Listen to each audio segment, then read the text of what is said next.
Disaster zone, snow and cold today hampering rescue efforts, but hope has not been abandoned.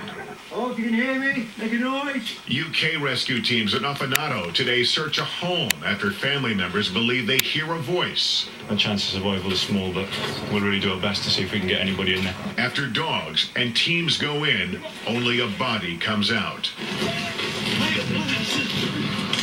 As time goes by, chances only grow dimmer as the effects of this earthquake, tsunami, and now growing nuclear crisis continue. The unfolding nuclear crisis has forced the Canadian medical assessment team to come back to Canada. They left for Japan on Sunday, but the team of 5 medics and paramedics and emergency personnel, they arrived back home this morning. While the team understands why they came home, they're frustrated. But the threat of the nuclear situation is uncharted territory, and they realize it was time to leave. Members say they're unequipped to deal with a nuclear emergency. The most important criteria was when the Japanese officials did pull out of the nuclear plant. That became apparent to us that the situation was becoming more unstable and possibly dangerous. And that was sort of the point for us where we kind of went, maybe we need to reevaluate because we don't know where this is going. The team says it plans to return to Japan once the situation stabilizes. While the Japanese workers are facing serious levels of radiation, struggling to tame the nuclear reactor, we're all exposed to radiation to some degree every day. So, Geiger counters in hand, 2 reporters hit the streets to find out just how much. For many of us, these pictures out of Japan conjure images of Hollywood disaster films like the China Syndrome. We have a serious condition to get everybody into safety areas. There's now a rush to buy iodide pills, Geiger counters, and emergency kits. But how worried should we really be? Experts say not very. Radiation, they say, is all around us, even inside of us, and for the most part, it is perfectly safe. To illustrate the point, we got a hold of this Geiger counter. And as you can see, even right here in New York City, in the middle of Central Park, there is always a background level of radiation. Check this out. We're at a food stand, and we're going to put the Geiger counter on some bananas, which contain potassium, which you need to live, but also is radioactive. And you can see the Geiger counter goes up just a little bit. And here's where the Geiger counter really moved when we went to Grand Central Station with Professor Eric Hall, a nuclear researcher from Columbia University. Why?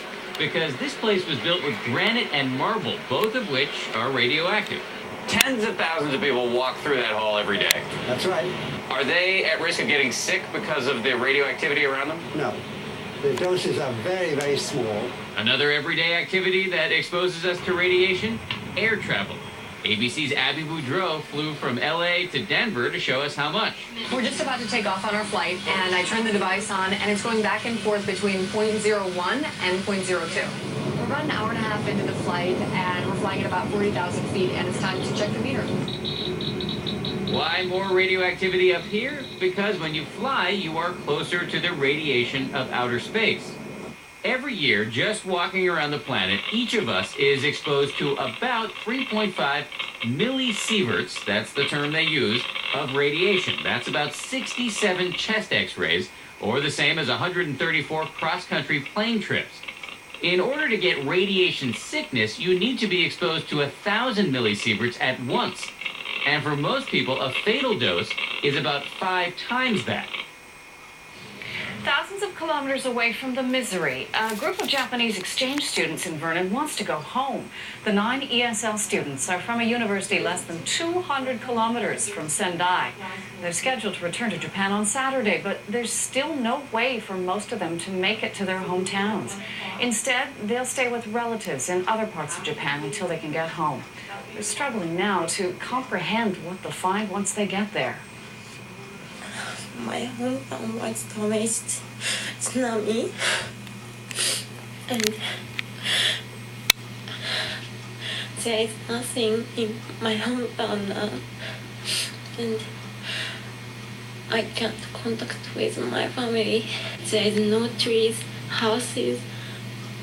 Arrangements have been made for some of the students to remain in Vernon beyond their scheduled 3-week visit if they are unable to go back to Japan on Saturday.